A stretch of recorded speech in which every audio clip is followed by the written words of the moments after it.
You're listening to the WannaBes Mobcast. So, super stoked for today's podcast. We do a lot of riding, and when you do a lot of riding, you need to do a lot of eating and a lot of drinking water, and there's a method to that, right? Yes. There's also EnduroMethod. a lot of fitness involved, which I think was Yes. the primary Yeah. thing. So today we Very are true. interviewing. This wasn't all about eating and drinking? Joshua Rempel. He is one of the founders of EnduroMethod.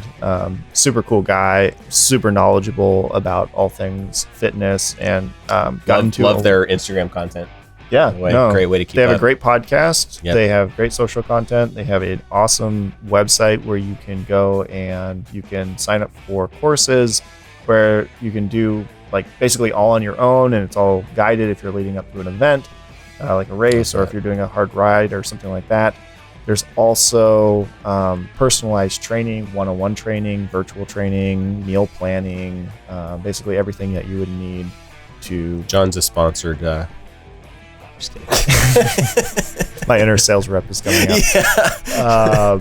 No, it's super cool. I spent a lot of time looking super on their cool. website in preparation for this podcast, and I'm a huge fan of what they're doing. I think it's super cool, and it's specifically focused on enduro riding or riding a motorcycle. You don't see a lot of that. That's like There's training, a few people out there that are doing it, but nothing. Yeah, there's not very many. but it's not as common as like a lot Yeah. of the other ways to go to the gym, 24-hour fitness or whatever. They don't care if you ride a dirt bike, right? Yeah, So, I mean, like I never would have even, because I worked out for forever, and then I got into fitness, I was into fitness, and then I got into riding and other sports, and like I never really put the two together until more recently. That like you can train specifically for the sport that you're doing, not just doing the sport and not just working out independently, but you can mold the two right, together. they're related Yeah. to each other. Yeah, 100%. Right. So yeah, let's get into it. EnduroMethod.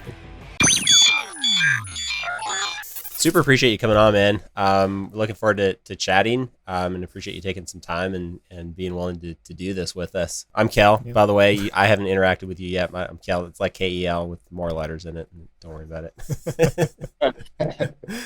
But yeah, let's get kicked dive off. in. Maybe you want to just start by telling us like what EnduroMethod is and kind of the backstory, like how you got into it and how the whole thing got started. Yeah. So my name's Josh, and again, thanks for having me on. Mhm. It's great.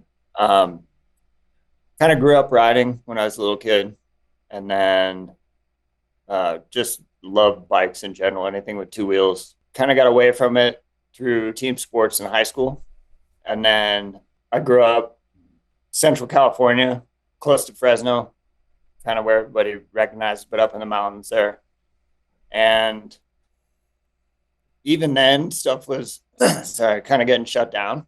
And so, I don't know, didn't really see too much of a future with it. And my folks were definitely not super stoked on the riding side, because it was always like, you're going to get hurt for, playing sports. And so kind of got away from it, and then moved to Jackson Hole, Wyoming in I think 2006. And the guy I was working with rode quite a bit, and he kind of got me back into it. And then training again kind of went in a different route with CrossFit and started kind of competing in that. And then when that wrapped up, kind of started getting back into riding more seriously instead of like a couple of times a summer. And then I was like, oh, it'd be pretty cool to do some races. And I think that was like 2017 or so. And ever since then, kind of every year it's just ramped up a little bit more for dirt biking.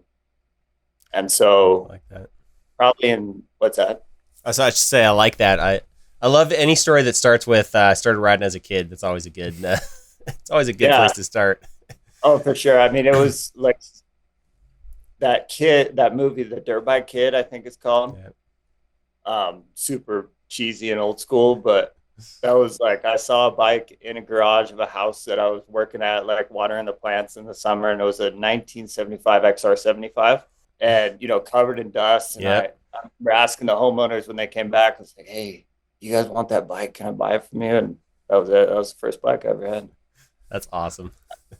Coming into riding, having that fitness background was such a boon, because I'm pretty big in general, 6'4", So pretty tall, long legs and strong, which always helped, which you could make the case that grow stunts your technical growth early on. Yeah, those long legs are cheating. Yeah, exactly. It's very unfair. Get away with a lot. But having the strength and the fitness to go out was really helpful. And so people just kind of started asking, what can I do to get stronger? What can I do to get more fit? And then we own a gym here in Driggs, Idaho. We've been open 9.5 years. And we're like, well, why would we not take what we know and have learned, and especially having that on the bike experience and going the route that we're both passionate about. That's pretty cool. That was kind of how, EnduroMethod came about. I remember we were sitting in a hot springs actually in Baumgartner, Idaho, and kicking around the idea. And we were sitting there, and I was like, we should literally start a training program for dirt bikers. And then it was Dane and I and my buddy.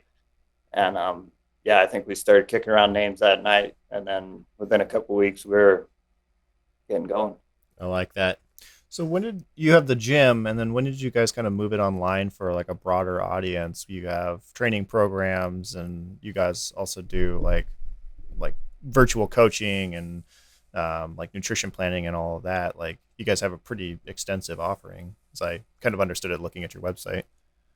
Yeah, so our gym here in town's separate. But through that, we had just had a lot of experience with the online platforms and training stuff. And then for myself, I always had a coach through competitive CrossFit who was typically remote, and so had the user end experience as well. And we're just kind of looking at, how could we, because with the gym here in Drake, it's very brick and mortar. It's such a different experience trying to move that into an online space. So that's been very interesting. And then, of course, even like putting yourself out there on videos and like social media and all that stuff, it's so different and foreign to me. I'm definitely more of a,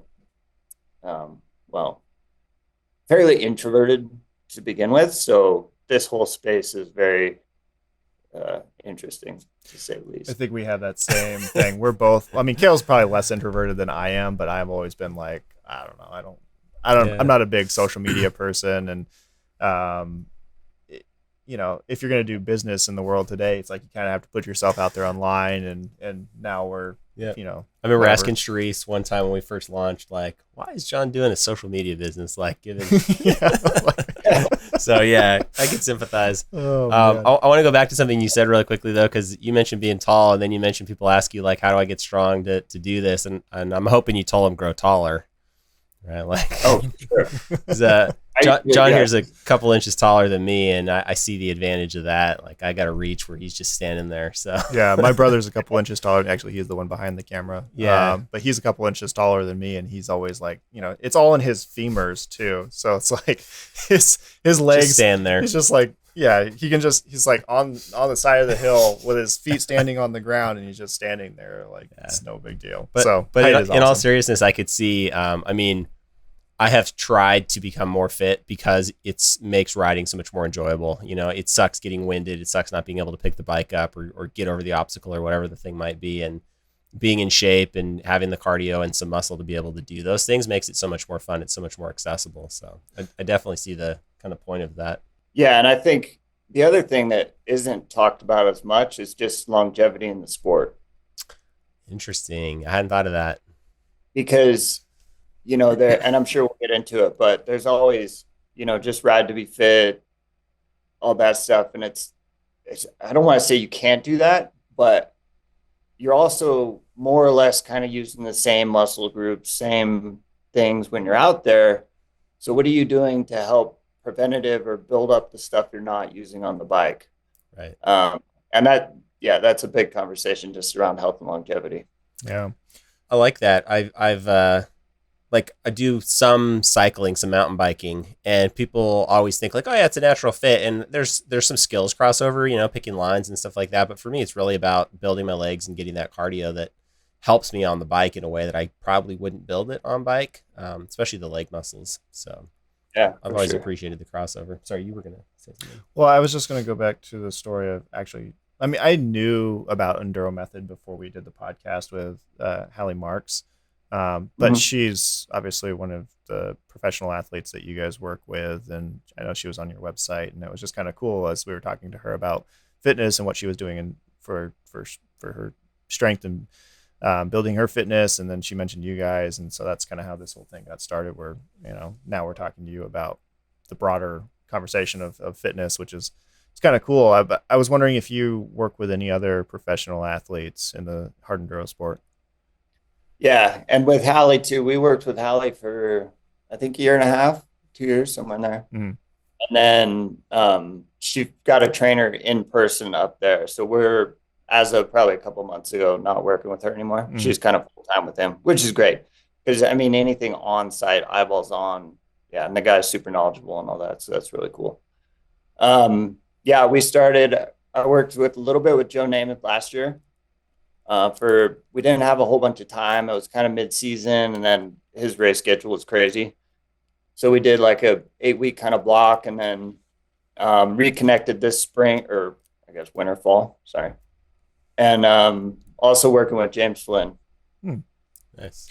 Have you ever had a like noticeable impact on somebody's racing performance, like maybe going from just being a good rider and then focusing on fitness and then going and applying that to their racing and then having them see that in the results? It'd be hard to say so far, not currently, just because we haven't worked with too much and we're fairly new and starting out. Obviously that's the goal, right? But yeah, at this point, there's no like statistical data I could really point to and be like, so-and-so just started crushing. Yeah. So you mentioned doing this remotely. So you want to just take a minute and kind of talk through like, what does a program look like? How do you do this? How does it work?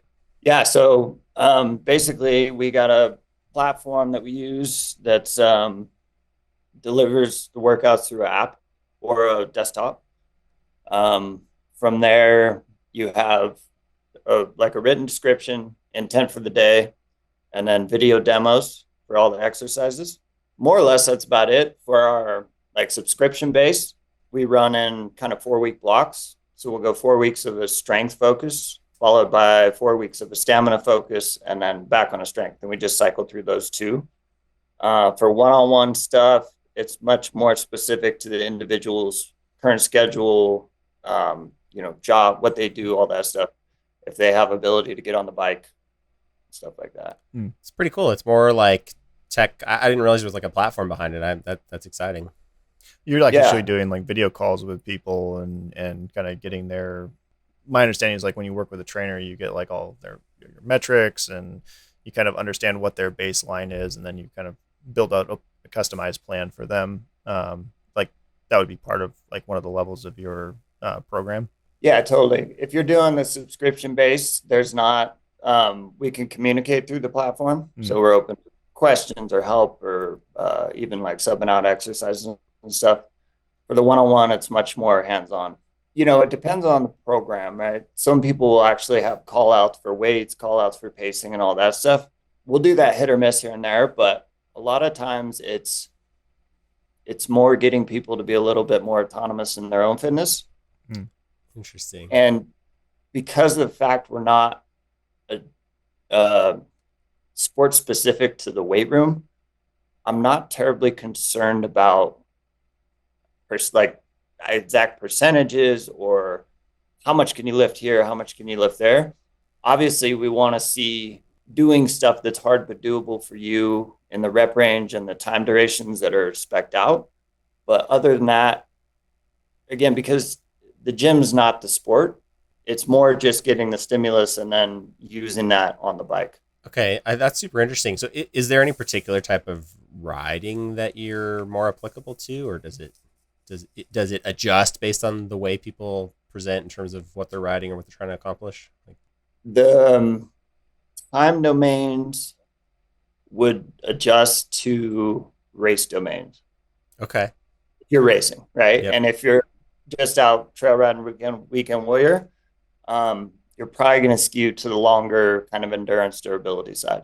Do right. You see and any difference between guys who are looking to train more like motocross as opposed to enduro, or maybe they're doing, I don't know, like enduro cross as opposed to enduro, or motocross. Like obviously they have different strength requirements. I mean, I've never ridden motocross that much, but in a way, it kind of uses a different set of muscles. Yeah, the intensity level is different. Yeah, interesting. And duration. And so if you take that's what you mean by duration, right? Like you're talking about like duration of what you've got to go and perform for. Yeah, totally. Yeah, I gotcha. Okay. Yeah, so if you're training for an 8-minute, as many laps as possible in an enduro cross setting, you got to have super high aerobic threshold, some anaerobic capacity, pretty powerful, right, for short bursts. Yep. Versus look at something like a 4-hour hard enduro, you're going to need those attributes, but the intensity is lower overall, right? And it's stretched out so much further, if that makes sense. Yeah, no, totally. So you've got to be able to carry the activity for a longer period of time, but probably with, I don't know, shallower peaks or something like that. I don't know if I'm using the right words, but. Yeah. A really cool analogy of this would be like if you had a matchbox, right? And you could think of the box itself, what the box is constructed out of would be strength and durability, because you don't want a super brittle box, but you don't want it really rubbery and flimsy, right? You want some structure, but it's also got to be able to move. So that to me would be strength and durability. Mobility would fall in there. And then how big the box is could be your aerobic base. Okay. Right? The bigger the box, just the more base you have, the more you can build on that. And then matches would be inside the box, and that'd be your anaerobic. And so if you have a really small box, can't hold a lot of matches, every time you push that red line, I mean, we've probably all been there on a bike, right? You get like 4 hard pushes and then you're just gas. And so the more matches you have inside the box, the more times you can hit that threshold and recover. Interesting. So the bigger box you can have, the more matches you can put inside. So many questions. So I don't actually know what technically happens during anaerobic performance. I mean, I know you're out of air. So what's being consumed? ATP, basically, right? So ATP is our currency. That's what we use. That's what we split for fuel, everything. Yep. Okay. Like us having a conversation, we're using a small amount. You go do a 100-meter sprint using a massive amount. So it's basically how fast your body can regenerate ATP, and then how accessible it is. So 3 main energy systems. You have your alactic anaerobic, which would be the really short, like 0 to 15 seconds, 100% effort. And then that thing's spent, right? And it takes 15, 20 minutes to revamp that. Then you have your anaerobic lactic. You can produce quite a bit of power there, but you can't produce as much as you can with the alactic system. That runs around 4 minutes, roughly, right? We're always using all systems, but using more, one of them more dominantly than the other one. And then after about the 4-minute mark, roughly, you fall into the aerobic system. And that carries on from anywhere from, 4 or 5 to 2 days, right? If you're doing some ultras or something like that, which also produces significantly less ATP. So aerobic system is with the presence of oxygen. It's also known as the oxidative system. And then your anaerobic is without the presence of oxygen, right? So the production of ATP does not require oxygen to regenerate, essentially. Interesting. Okay. I feel like I'm back in high school biology. This is great. It's all this stuff I forgot about. And anaerobic work is by its very nature not sustainable and not necessarily repeatable. And so that's why, like, if you hang out at that red line too long, right, you're going to bonk. Right. And that's why it takes so long to recover. So the higher you can push your aerobic base, the faster you can be without tapping into that anaerobic state. Okay, that makes sense. So if you were looking at it from like a heart rate standpoint, let's say you went out and did like a jog at 130 beats per minute. And when you start doing that, you can only jog at, like a 10-minute mile pace. As you progress and build that system, you can still go out and run at 130 beats a minute, but now you can run that at a 9-minute mile pace. So you're just that much more efficient with the same heart rate. You can just get more work done. What's actually improving there? Is muscle strength or your heart's capacity? So the same beats pumping more blood? Like what's actually getting bigger? Heart strength for sure, increase in blood flow, you're increasing mitochondrial density. Okay. And the capillary system is also increasing. So you're able to, you can think of, you're like arteries and big rivers of blood, and then the capillaries are all your little branches off of that. Yep. So the more capillary system, or the better the capillary system you can build, essentially you can get more oxygen to the muscles. So it's literally efficiency that's improving. Yep. For the same. Yeah. Okay. So and it takes time too. Right. Is the Yeah. hard part. You can't build a aerobic base in 8 weeks. Right. I mean, that stuff it's got to grow in, right, based on like a demand that you repeat. Yep. Yeah. So in layman terms, it's basically just your body's ability to get oxygen and sugar to your muscles, or is there? Maybe that's a little over simplistic. For 5-year-olds. Yeah. Okay. I mean, that's what I am. So we're really breaking it down. You can think of it this way too. Typically, the more intense the work, the more sugar you're going to burn. Yeah. Mm-hmm. And the lower intensity, you want to be more efficient in burning fat. Okay. As fuel. Interesting. Okay, because I was gonna ask a similar question, like where does that fuel's got to come from somewhere? So obviously breathing is your oxygen source, but like how does calorie supply feed into this? I guess you just answered a piece of that, but like you've got to eat throughout. At some point, you're burning fat you've stored. Like you switch it back and forth. What's the? Yeah. So more or less with lower intensity work, you're going to be using, well, if you're metabolically efficient, you'll be using fat as fuel. Okay. Again, as the intensity ramps up and you require more power, you're going to be switching to burning glycogen, sugars, basically carbs. When it comes to enduro, like you're talking to a rider who's been riding for forever and he's looking to maybe focus in on the strength aspect of this, and you're trying to like explain the value of your training programs. That's more like what are you telling people instead of like going to a CrossFit or something like that, or just going to your local gym and pumping out reps or something like that? Like what is it that makes your training program different from like a traditional strength training program, or just doing it yourself, maybe not even following a program? The mixing in of all the different aspects, I would say. So if you go to the gym and you're typically doing bodybuilding split style workouts, the goal of that is hypertrophy, right? So muscle size. Definitely nothing wrong with that. Better than nothing. But muscle size isn't going to necessarily translate to improvement in the cardiovascular system or any of the anaerobic work, really. So that was where CrossFit, in a sense, revolutionized the idea of fitness when it came out, right? Everything was for time, super challenging, and brought in this kind of functional fitness craze, if you will. And it's kind of funny because everything's functional, but they kind of popularized that, if you will. Sure. And where they, I think, fell short a little bit, and maybe not fell short, it's just their way of doing it. They're a little bit more random in their programming. And so, and from an exercise selection standpoint, can be very complex. And so you're bringing in, they kind of pulled from a bunch of different sport genres, right? Olympic lifting, gymnastics, sprinting, swimming, basically name one, and you could call it CrossFit, right? And with that came a lot of injuries from people not prepared for the movements they're doing. And then you're throwing in high intensity for time and ego and everything. Talking about, right? Ego's got to play a role in the injury factor, right? Oh, man. Good God.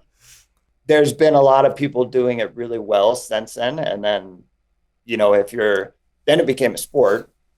And so that kind of changed everything, because if you go to a traditional CrossFit gym and then, a competitive CrossFit gym, like they're totally different styles.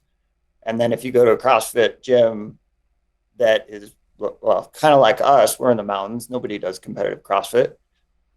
Our programming is not really CrossFit. Like we've taken kind of the best parts we found and then morphed it into getting people prepared to play outside. And so EnduroMethod was literally just a spin-off of that, where we're taking all those same concepts, all the good, trying to do all the good, avoid all the bad. And then if something doesn't, I mean, snatching is a great example. It's an Olympic sport, but it takes years to be even competent at it. And so you can make the case, well, how much time do I need to spend to become proficient at using a barbell and snatching it? And all that time spent learning the technique, doing reps, is that going to translate to on the bike performance? And for me, it would be no. Right. You can accomplish many of those same benefits you get from that exercise, but with dumbbells or kettlebells or box jumps or whatever, and not spend any of that time doing that and risk. Again, I don't think necessarily the exercise is inherently dangerous, but there's definitely a being underprepared for it aspect. Yeah. That makes a lot of sense. I like what you said a minute ago about getting people prepared to go play outside, right? Like whatever your thing is. I like that aspect. First of all, we kind of, one of our mottos is like, go outside and do shit, right? And so I like that generally, but I think that functional approach really should be more people's focus. I think that's probably why we moved away from the concept of like, I got to build huge muscles, probably in the 80s and 90s. There's a concept of going to the gym to get built, but for what end? To what end, right? And right. So anyway. Well, and maybe arguably you could be too big, right? If you're just massive and you have no cardio abilities, that's not going to help you on the bike, because maybe you can lift the bike once, but can you can't actually ride it 20 times or, even, to that end, like if most of the work that you've been doing is with a barbell, right? Your arms are fixed together in a single plane of motion, right? When you're working on a bike, like the way that you're using your body is not going to be a standard motion, right? It's always going to be different. It's always going to, you're going to be twisting and turning and using muscles that you didn't even know you had. And so like just focusing on your big muscles, like using your body functionally as an entire unit rather than maybe isometrically, like, yeah, you might have big arms or something to that effect, but like that's not necessarily going to help you when you're trying to use your entire body to maneuver a 250 to 300 pound bike. Yeah, there's definitely an aspect to that. I think using the gym as a tool is the way to go about it. And, there's all kinds of different thoughts out there on it, but the great things about like barbell stuff, and well, let's use barbells in particular. They're very stable, right? Like you're saying, your hands are fixed, your feet are flat on the floor. And so you can produce a lot of force that way. So it's a great tool to get stronger. Now, you should use that and also use dumbbells, right? A little bit more unstable. And as soon as you start moving down that spectrum from stable to unstable, you can't produce as much force. You're going to use a little bit lighter weight. But incorporating all of that into a plan is basically the best case scenario. Do you see guys doing anything like the people who come to you? Are they doing one thing wrong more than other things, like putting a focus in maybe the wrong area, like something that you see consistently, where maybe there's just or like a lesson for us all to learn? I was gonna say the stuff that's like not helping you the way you think it is. That people might not think about. I think it's in general a lot of lack of direction and consistency. And then along with that, you'll get better in the range that you train. So going back to the bodybuilding example, if all you do is hypertrophy work, trying to get bigger, you're probably going to get bigger as long as nutrition's in line with that, but that's not going to help your cardio. Right. And if all you do is cardio, that's not going to help your strength. And that's where just having a plan that you can follow, that you trust, that incorporates all those different aspects, and you kind of rotate through, over time, you're just going to start ticking all those boxes. Have you found an effective way to like to strike the balance between strength and endurance for riding specifically. Like, I was thinking about this kind of coming into this conversation about how, the bike only weighs so much. Like, is there an ideal kind of level of fitness? Like, you could potentially be overtraining. Like, if you're obsessed with having like a 500-pound deadlift, like, okay, that's nice to have. And if you can, Pick if the you whole can, bike up, carry it. if you can perform at that level, great. But like, there's only so much of a strength requirement from just purely a strength perspective when it comes to riding. There's got to be trade-offs to it too, right? Like if you've got to feed the muscle. I don't know if at some point you've got to have extra cardio to carry around, not to carry, but to like utilize the extra muscle, and you're like overbuilt. Is that or am I thinking about that wrong? No, I think there's definitely a tipping point. You could definitely be too big for your goals. But that's, I mean, I'm not trying to short the question, but that's what it boils down to, right? If you're going out, having fun on the bike, riding, but you really want a 500-pound deadlift, prioritize the deadlift. Right.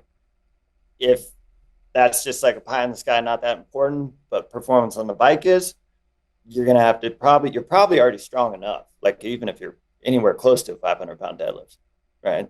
And then it would be skewing more toward kind of endurance and cardio. Are there things that people typically come in, their cardio's maybe usually okay, but they're not strong enough, or the other way around? Like what do you see like more of, or is it just kind of random? Yeah, it's pretty individual based. I'd say in general, I almost want to say it's both. People are weak and out of shape, huh? That's fair. I've been there too. So no, definitely a strength side. I've thought a lot about it too, like what would be general strength numbers to put out there for people, right, to shoot for. And I run into the same question because I'm like, how strong do you actually have to be to ride a bike? Because the more efficient you are on a bike, the less strong you got to be. Well, and that's something we've thought a lot about in terms of when you look at different pieces of equipment for the bike, different riding styles, whatever. We have this kind of theory, I guess, if you will, that you adapt your riding style to match your gear and or your capabilities. So if you got a shitty tire on, you're going to learn to ride on it, and you're going to be okay on it, and you might not notice it after a while. And probably the same thing if your cardio is really low, but you're muscly, maybe you drop the bike more, but you don't mind picking it up, or whatever that trade-off is, and you just get used to that. And maybe don't notice, where you've got a gap because you've adapted to it in some way. Totally. And I think there's definitely, riding shouldn't necessarily be your only metric, because the better of a rider you become, the more efficient you are. And it actually means you're getting less fit potentially. I've thought about that too. Yeah, if it gets too easy, right? Yeah, I mean, we all know, like, or at least living here, like you'll see this old big dude, beer belly, hanging out at the top of the ski run. You're like, yeah, all right, at least I got this guy. He shoots down, you never see him again, right? But he's been doing it for 40 years. Right. And so there's got to be some checks and balances in there, that if you can increase your riding skill and become more efficient, you also want to have some metrics to know, okay, could I still do the same amount of pull-ups? Can I still, if you have a rower, cardio machine, or some way to check that. And obviously if you're racing, you can compare yourself to other people and that stuff. But and that's where I think for a lot of people who maybe aren't interested in the competitive side and all that stuff, shifting that conversation more to health and longevity is a good way to help keep them motivated and see the benefits of, doing some strength and cardio work. Yeah, that makes a lot of sense. So you might come in to riding, let's say you're a newer rider, or you're still building your skill, and you're going to realize, like, I'm not physically strong enough to do this or whatever. You're going to fix those things, and then over time shifting back out of building myself specifically for this sport and more into let's figure out some like maintenance routines to keep myself sort of generally fit and not make it about the bike anymore, because that's not a good metric anymore. That's what you're saying. I don't want to say it's not a good metric. I just think it's easy to be, I couldn't ride this hill before, now I can, so I'm more fit. I gotcha. You might just be a better rider and expending less energy. Yeah. And so if that goes along and there's no other way to check and see what else is happening, it might be easy to actually almost decrease in fitness That's an on that interesting. side. It's an interesting point because I think we all know that, like, you know, if you drop the bike less, you don't need as much energy to run a race or whatever, right? So you try to make a few less mistakes and ultimately come out faster. Maybe you haven't actually improved so much as to be more careful or whatever. And so I could see that. Yeah. So you made a point kind of when we kicked this off about how, you know, some people will ride to stay in shape rather than train. So this is podcast episode 17, and we started with our episode with Graham Jarvis. And one of the things we were talking about was like his fitness and his cardio abilities and what he was doing to stay in shape. And, you know, because he's 47, I think now, something like that. you know, and I think that's, you know, that's interesting. Like, so I used to be really into going to the gym, and I wasn't as into riding at that point. Then I got into riding, and more it kind of took over my life. I decided that, well, so I had a number of different injuries. I had like a tore a muscle in my shoulder, and then I tore a couple muscles in my lower back, and I started like realizing that I was just chasing weight and it wasn't for any functional purpose. And I enjoyed riding more, so I started to just ride to stay in shape. And I kind of thought you might have some thoughts on that, because I feel like we've heard every which way. I mean, we've interviewed enough professional riders. Some say all I do is ride, and other people are like, no, I mountain bike, and, you know, I got to hit the gym. And we've heard everything. Yeah. I mean, I'm assuming you're kind of more leaning towards the gym is kind of the way to go. But like thinking through that, I'm kind of wondering what your thoughts are on that. Yeah, I mean, again, I do think it is very individual. I think there's no one way to accomplish anything. Right? There's many different ways at the top of the mountain. I think a lot of it boils down to time too. How much time can you spend on the bike per week, and what goals do you have with that? That's fair. Yeah. Like as an example, where we are, like, we can't ride 6 months out of the year, and so I sure don't want to wait 6 months to get back in shape by the end of the season, and then fall in and out. Yeah. So cross training for me is very important. Somebody lives in Arizona, might be able to be on the bike, 4 or 5 days a week. I would still. Then you got the summers to hide from, though. So that's true. I would still think there's some benefits. And again, going back to the health longevity standpoint, from doing some type of work in the gym. But it's individual. I know I had David Knight on the podcast, and he was one that was just like, I just ride. Yeah. I should go to the gym, but I just ride. I'm not going to say that's wrong by any stretch of the imagination, but you know what, though, I would be willing to bet that some of those top riders are doing enough different things on the bike that they're getting kind of a breadth of one day they're getting enduro on the motocross track, another day they're climbing obstacles and lifting the bike. I'm guessing they're cross training on the bike, if you will, in a lot of ways. For sure. And I think that's something that's kind of important to hit on, is that aspect. Like,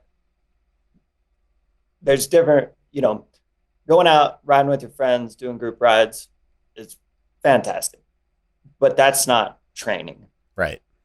I mean, it could be in the beginning for sure, but the better you get, I would look at that as like base building, right? Time on the bike, getting out there. Sure, you might spike your heart rate a couple times, but in general, there's a lot of breaks, a lot of talking, long hours, all that stuff. Yep. The theme that comes through though with those guys is they're doing short sprints, which you could call VO2 max interval work, right? Top aerobic threshold work, maybe touching that anaerobic area. They're doing longer intervals at a little bit lower intensity, stretching that out 30, 60-minute motos. And then they have this massive base because they ride so much. Right. So like all the aspects that are in gym training, whether you're looking at somebody running a marathon, ultra, Spartan races, CrossFit competitive, it's all in there. It's just arranged a little bit different. And then, of course, the sport's different. That makes a ton of sense. I could definitely see that. I mean, as an analogy, like we've started like enduro training, not fitness, the enduro riding style training, like on the track that we have, and being focused about it makes you a lot better than just hanging out on the trail with your buddies. You're absolutely right. There's so much downtime, and you're tired at the end of the day because you spent 8 hours out there, but it's not the same as going to the gym or One of really the things hitting it. that I've pulled over from kind of a training mentality from being at the gym was when it comes to skill building. Uh, One of the cool things about that mentality is like you're going to say, okay, I'm going to go and I'm going to train this for a certain number of reps, and I'm going to break it up into sets. So like I was trying to learn how to do double blips over a log, and I was just like, okay, you know what? I'm just going to go and I'm going to do 100 of them. To see, no matter how long it takes, I'm just going to go and I'm going to do that. So I just started doing it, and then I did another 100, and I did another 100, and in doing that, it kind of occurred to me that each skill is equivalent to basically a maneuver that you would make in the gym, and if you train it like that, you'll not only get the workout benefits because of it, but you'll also improve in the same way that you're improving. Like a power clean and jerk, right? There's body position, there's timing, there's the exertion of energy. It's basically the same thing, just applied to the motorcycle rather than to a barbell or something like that. Yeah, totally. And it was funny because when I started kind of getting more serious in riding it, that's all we did was group rides. Go with friends, go out, big weekends.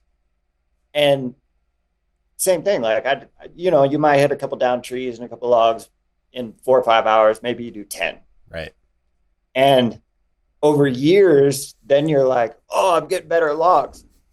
And then I went and did a lesson. I think we did a 2-day thing just with the two of us with Rich Larson. Nice. Probably 2 or 3 years ago at this point.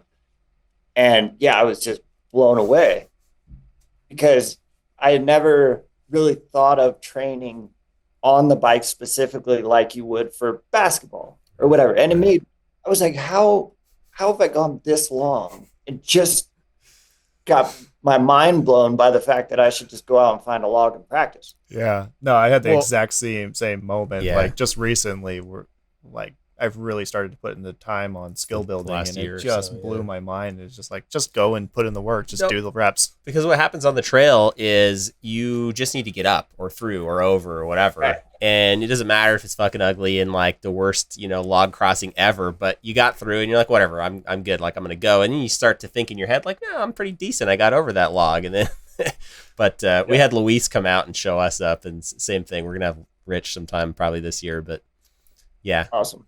It's a whole other thing. It was great. And ever since then, I've just, tried to accumulate whatever I can, rocks, logs, or find little sections and, repeat. Well, because now you're focusing on the skill and not just I got to get through this and keep going down the trail. Right? Totally. Yeah. And that's where, translating from like the philosophy of training to the bike, you can do the same thing. If you want to go, instead of doing 3-minute repeats on the track running, you could find a section that's hard but rideable for you and go do 3-minute repeats. Put a watch on your handlebar, hammer that out, rest 1-to-1 or 2-to-1 or something. And it's a great way to do it. It's a little bit harder to prescribe because riding levels are so all over the place. Right. But a little bit of creativity, and essentially you could be doing anything from same amateurs doing it, pros doing it. It's just the terrain you're riding is completely different. Right. That's super interesting. Go ahead.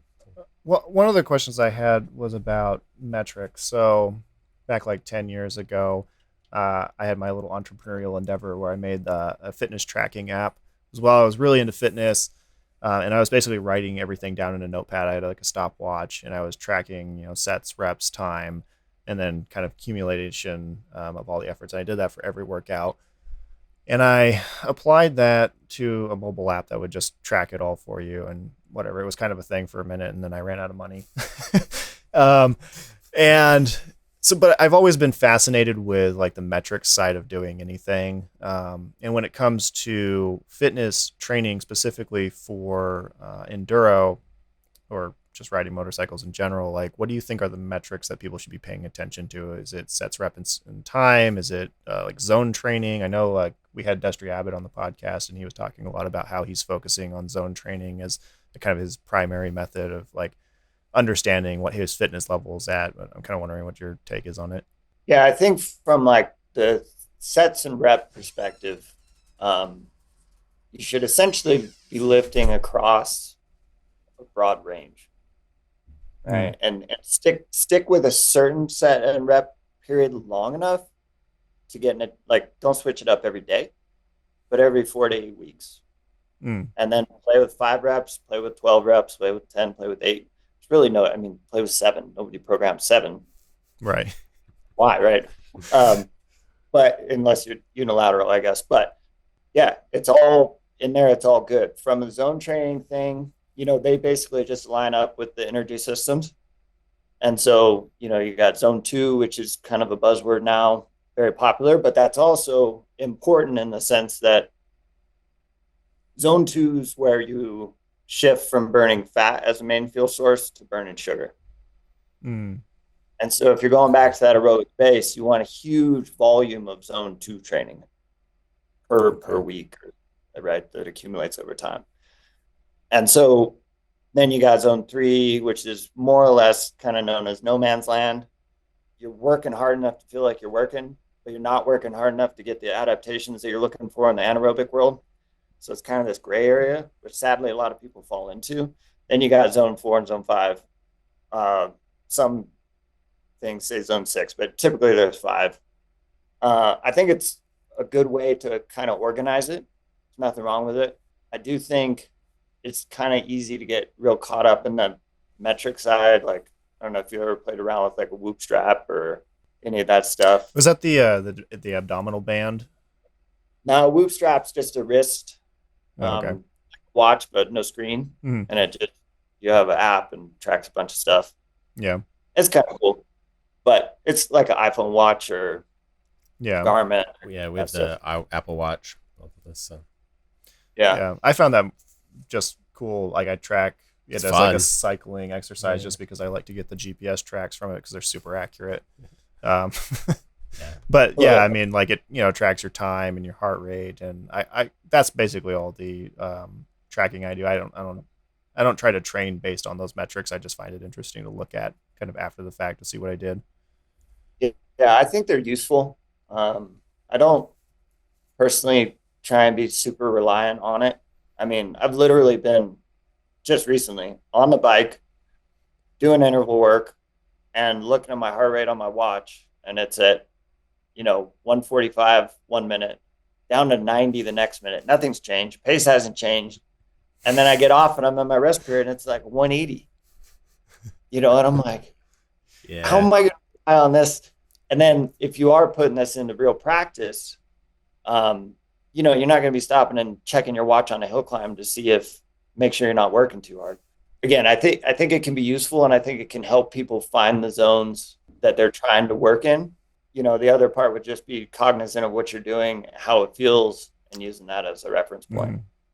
I like that. It feels super practical because you can feel if you're like at the edge of your breathing, what that feels like. Max VO2 or whatever, or if you're not working hard enough, like it. Like when it's not hard or when it's too hard, like you should be able to feel that stuff and at some level.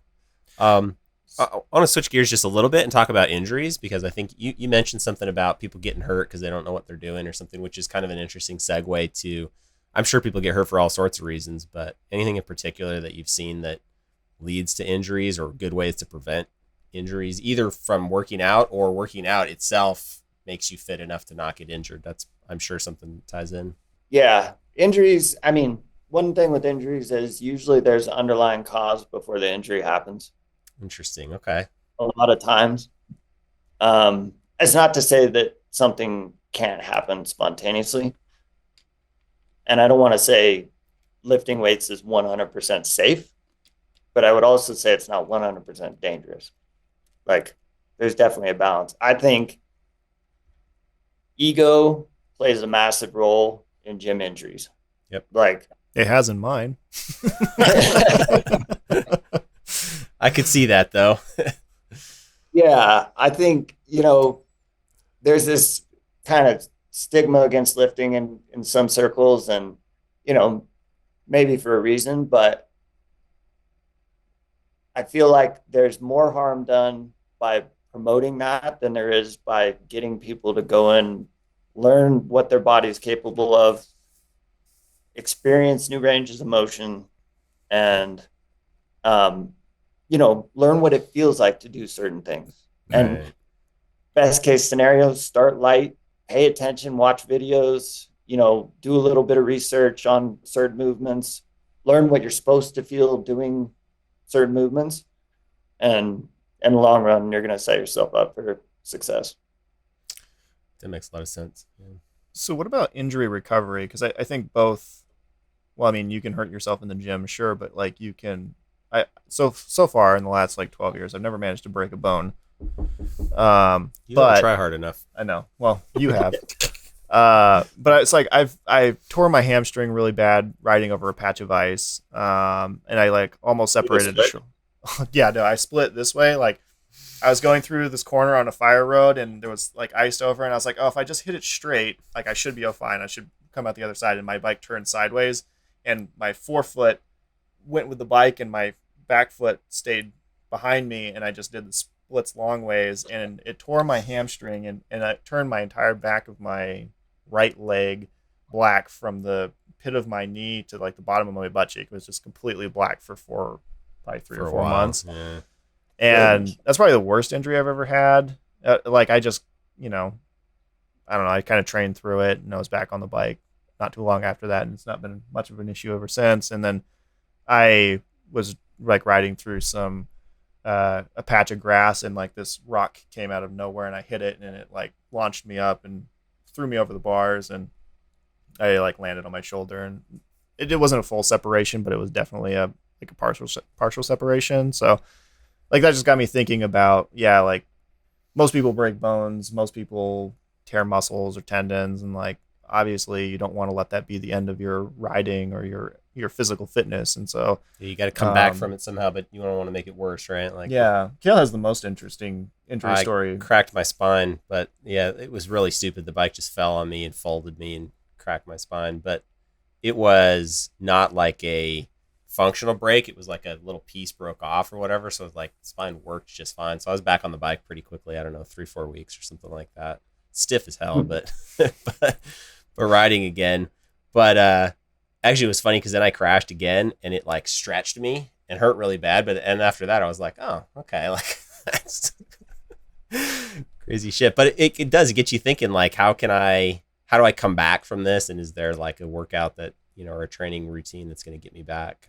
Yeah, it would definitely be injury dependent. And then of course, going through all the correct routes, getting through PT, getting cleared and all that stuff. Sure.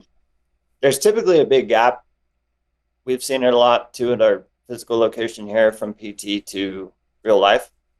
Everybody kind of graduates from PT and then stops doing stuff. Right. And you're still stiff and like partially mobile or whatever. Yeah. Yeah. And, PT, like you walk in a PT room and the heaviest thing in there is like 10 pounds. And so there needs to be a bridge from PT to back to sport or back to activity. And that's typically left behind. But to navigate that, it's going to take a lot of self-awareness, talking with a trusted trainer. And then you can definitely hammer the things that are good to go. Right. And then using pain as a guide, not going, if you're looking at like 1 to 10, 10's very painful, 1's nothing. You're working 2 to 3, not going over that, not overdoing it. If you get super sore, back it off a little bit. But in general, like just the idea of, even though you're injured, staying active is going to, and as long as you're not overdoing it, help your body to recover. I mean, you want blood flow, right? You want to stimulate blood flow. You want to whatever, keep other joints from getting stiff, things like that, I would assume. Right. I mean, yeah, totally. Otherwise you could, I've known plenty of people who have come back from injuries by doing nothing but just sitting on the couch and just waiting for 6 months for it to heal.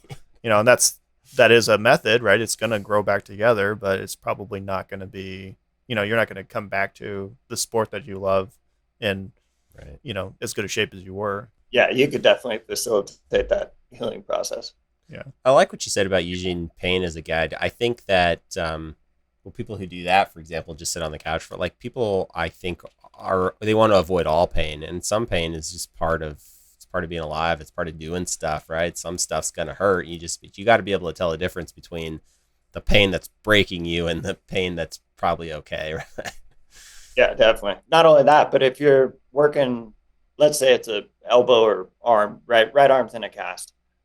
If you continue to work your legs, work your left, work your core, you're going to get that stronger. Your body's still going to kind of translate some of that into the right side, even though you're not moving it. Like there's a symbiosis that your body wants to be, well, we're not completely symmetrical to begin with, but mostly symmetrical.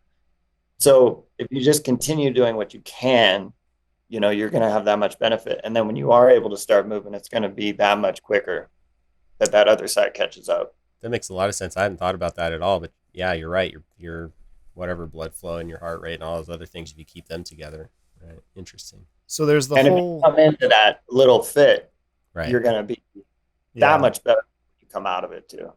Yeah, that makes sense. So true. So there's a whole other side to this that we haven't touched on yet, and that's the health, the diet, the nutrition, hydration. So what got me thinking about this, I mean, I think there's something unique to the dirt bike riding community where, like, it's a very social sport, right? There's a lot of guys who drink a lot. There's a lot of guys that smoke a lot. And there's a lot of guys that just show up to a ride having not eaten anything that day. Just pounded like 4 monsters and are ready to go. And you get to the first sign of any kind of technical terrain and they're gassed. They limp back to the truck and pass out. And so I want to talk about the whole other side about, nutrition and not just building your body for the ride, but like what you can do leading up to a ride, whether you're racing for an event, and then like, what you can do during an event to like fuel your body and keep going. Like I think we have a big event around here. It's called the Big Bear Trail Ride, and it's like a 210-mile ride. We finished it this last year. It took us like 14 hours, and we've done it 3 years in a row. And the first year we did it, we made it like 120, 130 miles, halfway, and we were dead. And then we started to realize, like, okay, there's things that we can do to prepare for this. And then we started doing things like pre-hydration and, better conditioning coming in. Did a lot of conditioning. Yeah, a lot of like drink a ton of water for like a week. Yeah, leading hydration up to it, packs right? and eating really well. And it was things that we never really thought of the first year we did it. And it's kind of like the one event during the year that's like our benchmark to say, okay, can we get better? Can we get more efficient? Can we plan better? And the effects of those things throughout the ride have made us go from not being able to complete it at all to being able to complete it, and now we're trying to like get faster and faster so that we can improve in our standings. Not like we're ever going to win, but there's so much to riding that comes from what you put in your body, not just like what you do with it. So I don't know what the specific question I was asking there. I know I just rambled on, but like, let's talk about nutrition and that side of it. Yeah, I'll start with like general riding or weekend warrior style, and then go toward racing. Yeah, perfect. It's definitely a little bit different, but yeah, in general, nutrition, very important. Again, health and longevity aspect to it. It's fuel, right? And so everything you eat, you could think of having a 2 to 3 day effect on you. So you will run across people like, what do I do pre-race? What do I do pre-race? And it's like, well, if your diet's been shit for a year, it really doesn't matter what you eat the morning of, right? So getting some awareness around food to begin with is going to be huge. Protein is typically very underconsumed, just in a general, that's a very broad statement, but usually deficient in protein, high in fat, high in sugar, low in quality carbohydrate. So that would be kind of the first thing, just from getting to a place of having better, more consistent energy that would lead up to a better performance, regardless of what you did the morning of, for the most part. Right. Protein, you could look at 0.8 to 1 gram per pound of target body weight. I'm 218 pounds. I feel pretty good about where I'm at. I try and eat anywhere from 200 to 218 grams of protein a day. That's a pretty good metric across the board. Male, female, whatever. And again, if you're shooting for target body weight, so you could have somebody who's pretty big, let's say 250 pounds, maybe their target body weight would be more like 185. They're not trying to eat 250 grams. They're trying to eat that more 185 amount of protein. Protein should be constant every day. Timing's not necessarily important as long as at the end of the day, that box is checked. And then that's consistency. You'll also get a lot of people who eat real good for 2 days, a lot of protein, no protein for 2 days. And then if you took the weekly total, they're half what they should be. And part of the reason why it's so important is protein is just, think of it like building blocks for the body. It supports lean muscle mass, organs, tissues, hair, nails. It has all these functions. It can kind of serve as energy, but it's mostly reserved for building and conserving tissue. Fat and carb is energy. And they're interchangeable. I mean, you'll see people thrive off low carb, high fat. People thrive off high fat, low carb. It's really dependent on the person. And then, of course, there is some sport application for that. But what's going to be consistent over time for that individual? So if you equate for protein, which again, we want constant, and then total calories, and then you can mix and match carbs and fats, you're going to be in a pretty good spot. And the total calories is energy in versus energy out, right? And I know, again, you'll get into like metabolic issues and all that stuff, but at the end of the day, if you equate for energy in and energy out, you're either going to maintain weight, lose weight, or gain weight. If you eat more energy than you expend, you're going to gain weight. And if you eat less energy than you expend, you're going to lose weight. If you match those up, you're going to maintain. That can be fluid over time, depending on exercise regimen, time of year, lifestyle, all that stuff. Is there an easy way to kind of back of the napkin calculate that? Because like I ran a Fitbit for a long time that reported double the calories John was burning with his Apple Watch. I'm on an Apple Watch now. It's showing the same thing as what his is showing, which is wildly different from what the Fitbit showed. And I looked it up a couple of times, and it's like, I don't know. I didn't come to a clear answer, so I'm wondering. Yeah, I think reliably, like we'd get done with a ride, I would burn like 3,000 calories, and you'd burn like 7. Yeah, and is any of that at all like anywhere in range of realistic? I would think it's probably less than what those things spit out. Dane's got an Apple Watch.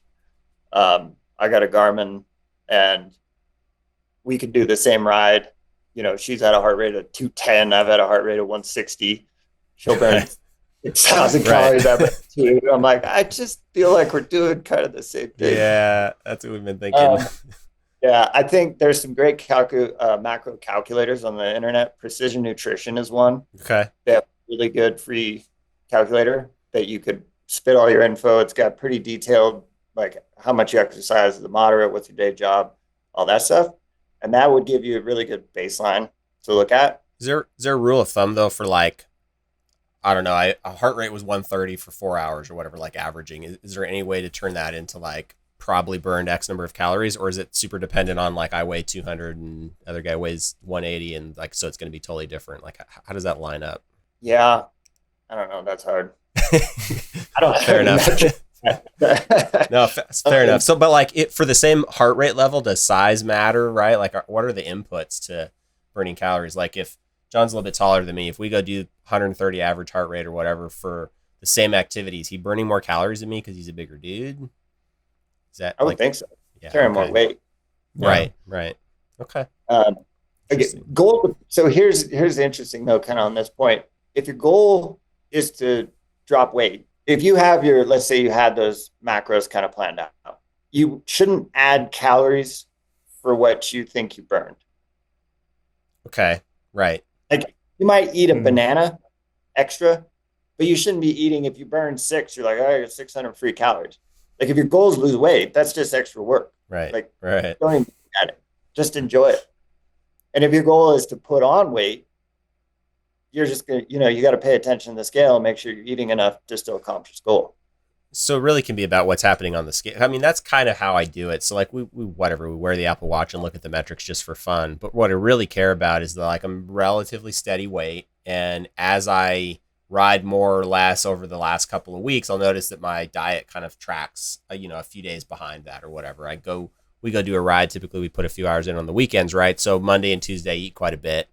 By the end of the week, it's tapered off, and I kind of just let my hunger sort of guide me, and then I stay right within a couple of pounds of where I want to be for the most part. So that's how I've done it. But I know a lot of people are into fitness because they want to either gain or lose weight, right? And that's a big motivator. So I was just curious how it all connects. But yeah, I think it's again, goal dependent. I think great metrics to pay attention to. I don't want to build any neurotices around the scale, but scale's a great one. right. The mirror is really good. And then it's where it all comes back, right? totally. And like take that. a photo of yourself once a month. Okay. The other thing is when you see yourself every day, it's hard to see changes long term. Right. And feelings are notoriously terrible metrics sometimes. And so having those photos to go back to and just scroll through, you can see changes. Right. Much, much better than if you're just every day looking in the mirror and only doing that. Measurements could be one, like waist measurement, arms, shoulders, legs, stuff like that. That makes a lot of sense. Do you shift like diet plans at all specifically for high endurance type workouts?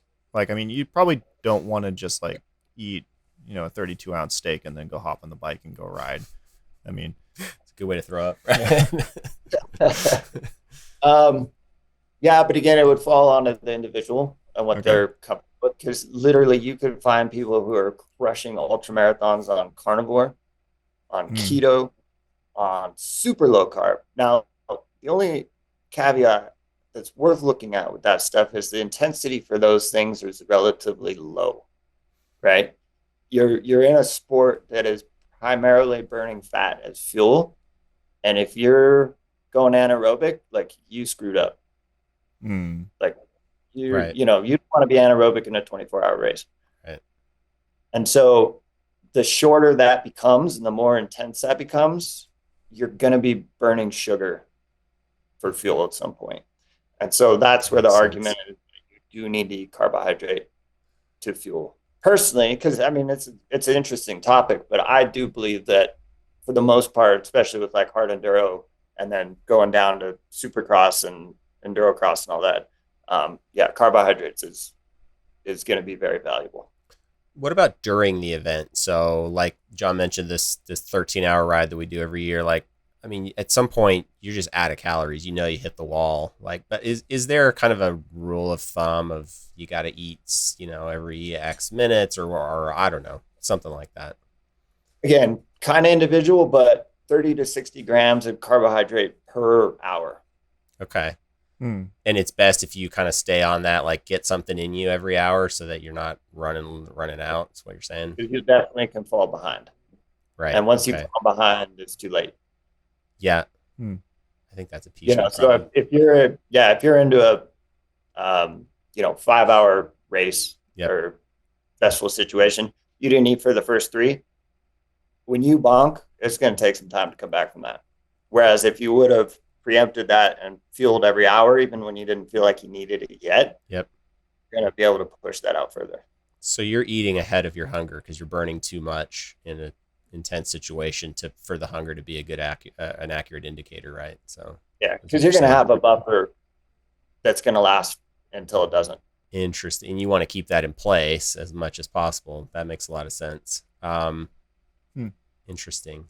What about sources of food, right? There's one thinking that like, whole foods, eating meats or proteins, eating, carbohydrates, from the whole source of the food is probably a better way to go. But then there's obviously 1,000,001 different supplements out there and chips, just about everybody trying to sell you any kind of anything you could possibly imagine, right? Like this fitness industry is not short for products to sell you. Like what are your recommendations around sources of food? Sources of food, I think you can't go wrong with whole foods. Okay. So anything that, grows, breathes, or swims, I think it was, probably best bet. And then, so shop the perimeter of the store. You'll notice that most boxed canned foods are all in the middle, highly processed. Yep. Not all. There's some canned foods that are good, but a lot of processed foods are in the middle of the store. If you keep your shopping more toward the perimeter, you get the fresh foods, the meats, the veggies, the eggs, dairy, all that stuff. I never thought about that, like location in store. That's super interesting. Not to say that there isn't some engineered food that's great. I think, again, if you're fueling to perform, you can be a lot more lenient in your food choice and with performance benefit. If you're fueling for life or a specific weight goal, then you need to probably be a little bit more cautious of what you're eating. So are you saying that, like, overall you want a good diet race day? Like, a lot of times we're on the trail and it's like a Snickers bar or whatever is the only thing that's going to put calories in fast enough, it feels like sometimes. Is that? Totally. Yeah. Okay. Yeah. I mean, and again, this would go back to individuals' goals. So if you're someone who is potentially trying to lose weight, you shouldn't be using, in my opinion, you shouldn't be using riding as an excuse to eat the stuff that you want to eat outside of that. Totally. Right. Right. Make a sandwich, pack fruit, tuna, nuts, whatever it is. Yep. Try and maintain that consistency in the food. If you're racing, I mean, there's absolute benefit to pounding goos and shop locks and Snicker bars or whatever. So, I mean, it says it's the easy sugars. Your body can quickly burn them, right? Like, yeah. Again, it goes back to that. You're going to use it. Right. You're eating fuel to fuel your activity. Right. And you totally feel that if you're out on the trail. Like, we've gotten, I don't know if attuned is the word, but like, I'm very sure that Snickers bar is getting burned before I get off the bike. Right. It's gone.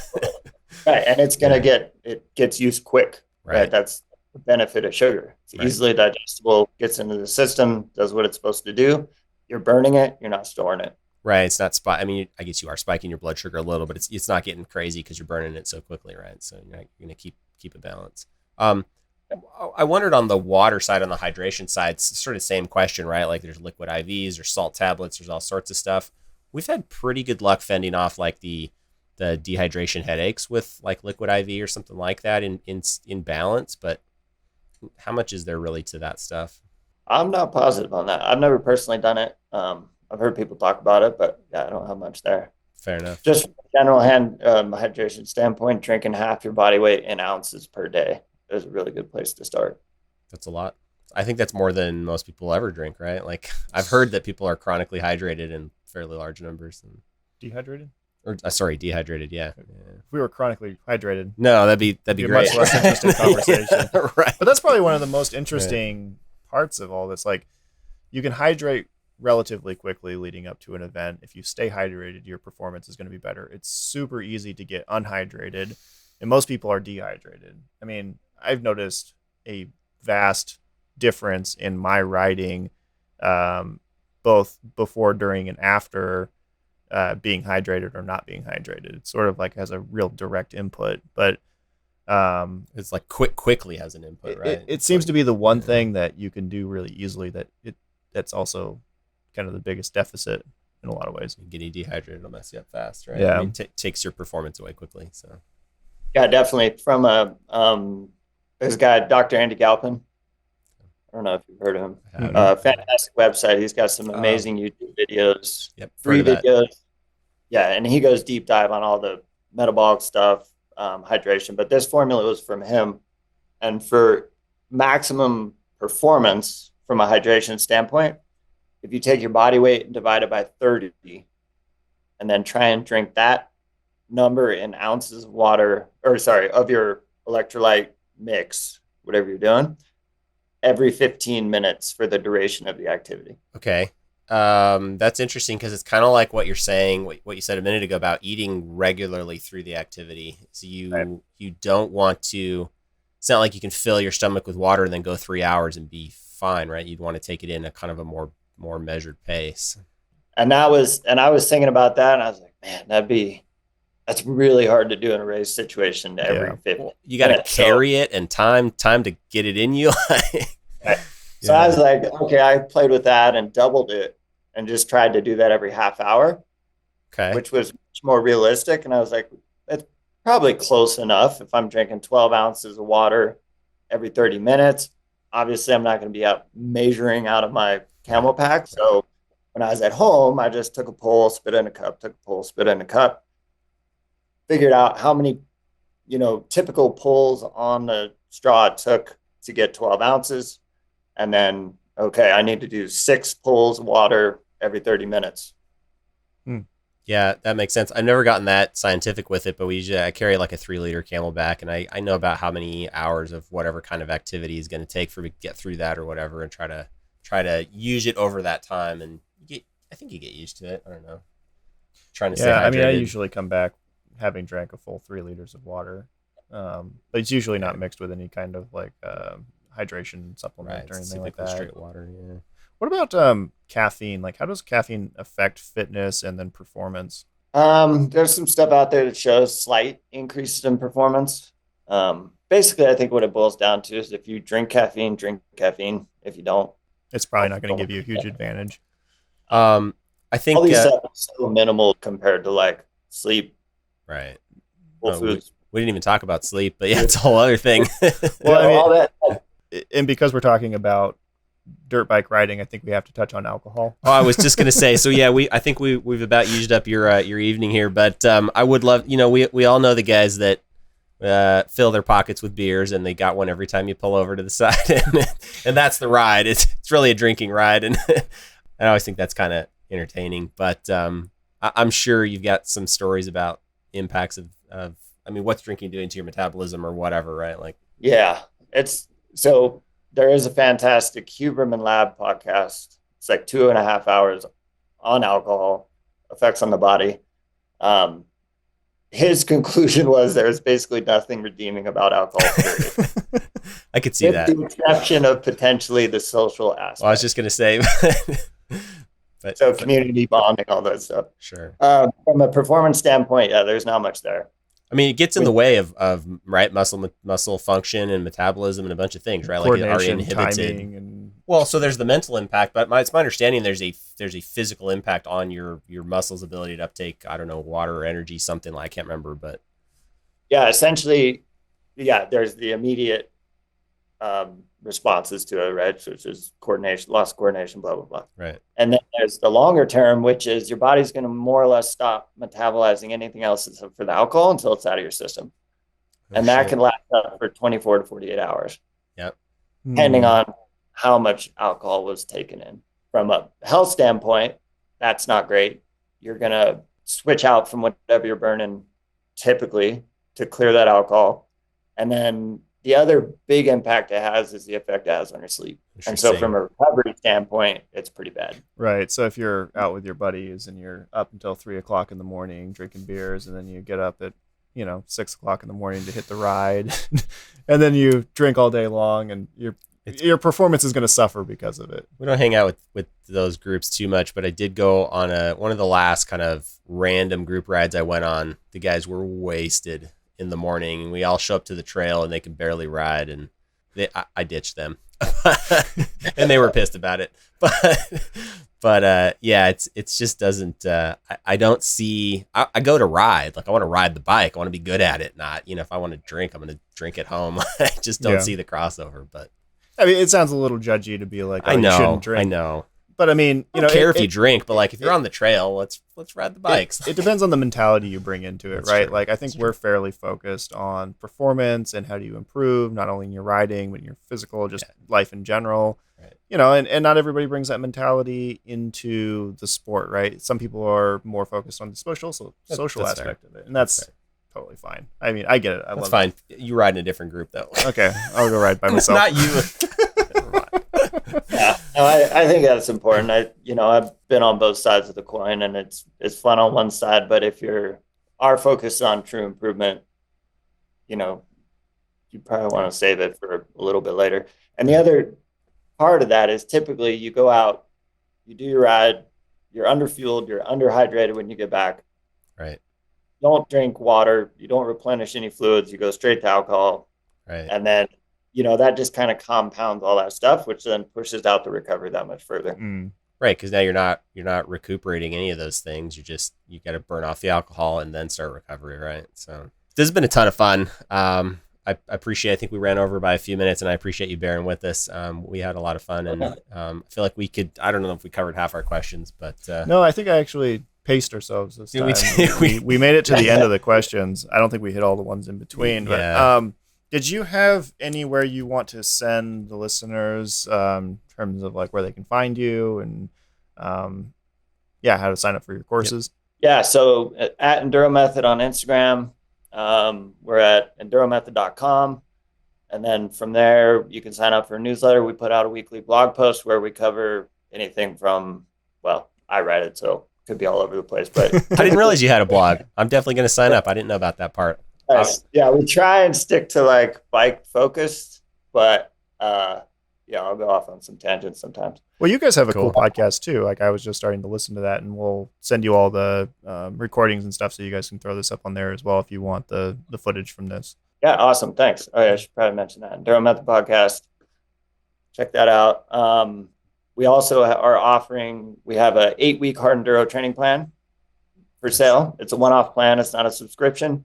So essentially, if you got a race coming up 8 weeks out, start this plan. It'll help get you prepared. We got more plans like that coming in the future. Stretch videos, series, stuff like that. Love it. Yeah, so we'll drop some links in the description and make sure people know how to find you. And we appreciate it. Thanks again, man. Thank you. We'll stay in touch. We'll probably have you back on. We want to ask you some more questions and stuff we didn't cover. So yeah, I'd love to. Get to it. Cool. Thank you. Yeah, take care. Thank you. Bye. I felt like I was back in biology in a good way, like high school biology class. Like all the shit that you forget that actually matters to what you're doing. Yeah, you don't realize how much it matters until you ATP and transport and it's mitochondria. I don't know. It's DNA maybe. No, it was super interesting it was cool, conversation. Right? Like not just there's also the hard science of it, which I don't think you really think about when you're pumping weights, but he had such a practical approach to the entire process. Like, yes, it's all personalized. Like it all depends on like you and what you do for a living and the kind of riding that you like to do and the amount of time that you have and your personal, diet and nutrition. Like there's so much to it. I don't know. I feel like it's super practical or super applicable. Like I feel like the stuff that we talked about in this episode was like you could go live it. Yeah. Apply it. There's tomorrow. a little something in there for everybody. Yeah. And that being that it is January. And I didn't even think about that. New year, new you. The new year, new me. That's our outro right there. What else can Done. we say? Go to the gym. Links in the description. Find EnduroMethod. They've got really cool stuff. And before we let you go, buy a chin mount. You will also find links in the description. These things are freaking cool. And you support our podcast, which we super appreciate. So thanks. And until next time.